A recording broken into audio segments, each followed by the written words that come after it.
Upcoming ప్రోమోలో తిలోత్తమ గాయత్రి పాప జాడని కనిపెట్టడానికి ఒక ప్లాన్తో వస్తుంది. నైని విశాల వాళ్ళందరితో అఖండ స్వామి ఇచ్చిన ఈ బూడిదని గాయత్రి పాప మొహానికే కాకుండా గాయత్రి అక్క పేరు పెట్టుకున్న ఈ గాయత్రి పాప మొహానికే కాకుండా గాయత్రి అక్క ఫోటోకి కూడా రాసిన తర్వాత ఈ బూడిద రాసిన అద్దంలో ఈ గాయత్రి పాప కనుక చూసిందంటే గాయత్రీదేవి అక్క ప్రజెంట్ చిరునామా తెలుస్తుంది అని చెప్పి తిలోత్తమ అనేసరికి అక్కడ ఉన్న విశాల హాస్ని పావనమూర్తి నయని అందరూ కూడా షాక్ అవుతారు.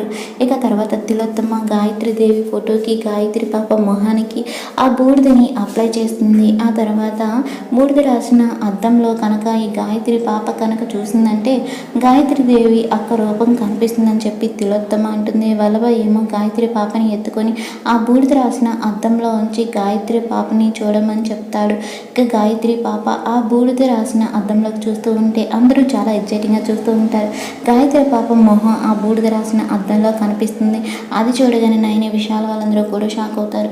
మరి నయనికి ఎప్పుడైనా గాయత్రి పాప గాయత్రీదేవి అని తెలుస్తుందా లేదా అనేది అప్కమింగ్ ఎపిసోడ్